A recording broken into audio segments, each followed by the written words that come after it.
बंगाल में जब से सत्ता परिवर्तन हुआ है तब से राजनीतिक बयान कुछ ज्यादा ही देखने को मिल रहे हैं। हर रोज ऐसे बयान सामने आ रहे हैं जो टीएमसी पर हमला बोल रहे हैं। अब भाजपा नेता राहुल सिन्हा ने टीएमसी और पश्चिम बंगाल की पूर्व मुख्यमंत्री ममता बनर्जी पर तीखा हमला बोला है। उन्होंने दावा किया कि यदि मौजूदा राजनीतिक परिस्थितियां जारी रहीं तो भविष्य में टीएमसी का अस्तित्व ही समाप्त हो जाएगा। सुनिए राहुल सिन्हा का पूरा बयान। देखिए, तृणमूल का झगड़ा तृणमूल में ही रहने दीजिए। हम लोग उस झगड़ा में पड़ने वाला नहीं है, हम तो सिर्फ दर्शक है। कारण हमको मालूम है तृणमूल कांग्रेस पूरा मिट्टी में मिल जाएगा, कोई नामो निशान नहीं रहेंगे। ममता बनर्जी का अभी भी शर्म नहीं लगते, सारे लोग उनको पार्टी छोड़ के चले गए, फिर भी अभी उसी को लेके चिल्ला रहा है। ऐसा ही महिला है जो इतना भारी हार जाने के बाद बोलता है मैं ही अभी भी मुख्यमंत्री हूँ। सारे लोग चले गए, फिर बोलता है हम तृणमूल का मुख्य हूँ। क्या है, जनतंत्र में शंखा ही सबसे बड़ा बात है। इसलिए शंखा आज ममता जी का पास नहीं है, ममता जी अकेला है। कल यूनिफॉर्म सिविल कोड बंगाल के असेंबली में इंट्रोड्यूस किया जाएगा। कितना बड़ा दिन होगा सर बंगाल के लिए? आप लोगों ने देखो, पूरा भारत में अभी तक 3 स्टेट में यूनिफॉर्म सिविल कोड इंट्रोड्यूस हो गया, लागू हो गया। ये बंगाल चौथा है और हमारा बंगाल में होना बहुत आवश्यक है।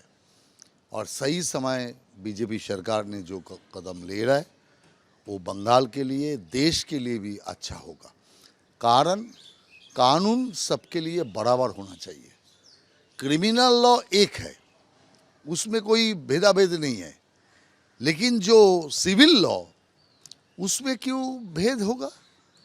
एक मुसलमान 4 शादी करेंगे, उसका पर्सनल लॉ बोल रहा है इसलिए वो कर सकते हैं। एक मुसलमान 5-5 बच्चा करेंगे, 20 बच्चा तो हो गया एक आदमी का, तो कर सकता है, कारण उसका पर्सनल लॉ बोला।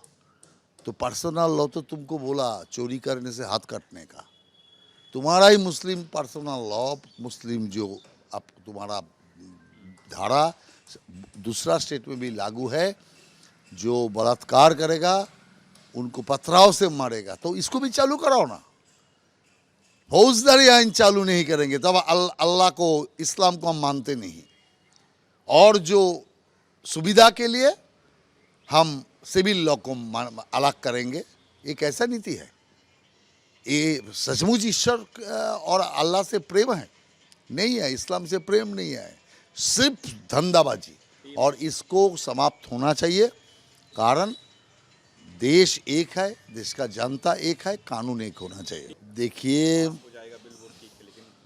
मुसलमान तोशामत के लिए सारे पार्टी तो एक है। ये लोग इतना तुष्टिकरण करके ही तो आज बंगाल का, देश का हालत इतना खराब किया।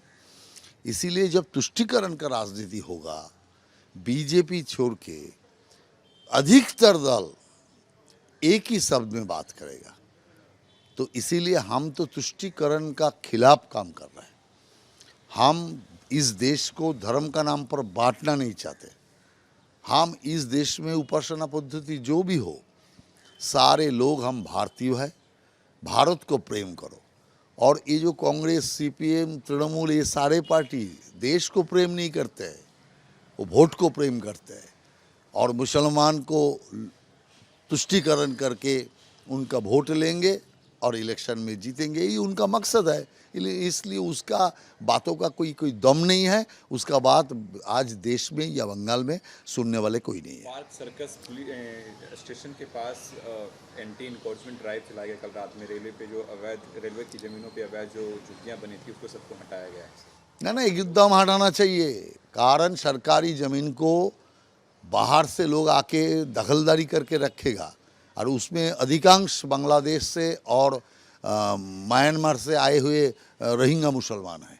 इसीलिए बात यही है, देखिए रेल का संप्रसारण नहीं हो रहा है, रेल बार बार प्रस्ताव दे रहा है, अभी रेल चलने का स्थिति में नहीं है, सब दखल करके रह जाएगा। इसीलिए रेल संप्रसारण करने के लिए, राज्य को आगे बढ़ाने के लिए ये बहुत आवश्यक है।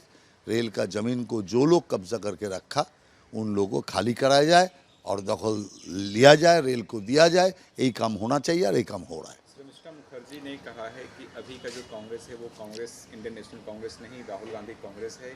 राहुल गांधी को के जिंदाबाद बोलने वालों की वहाँ पे पूछ होती है, हम जैसे लोगों की नहीं।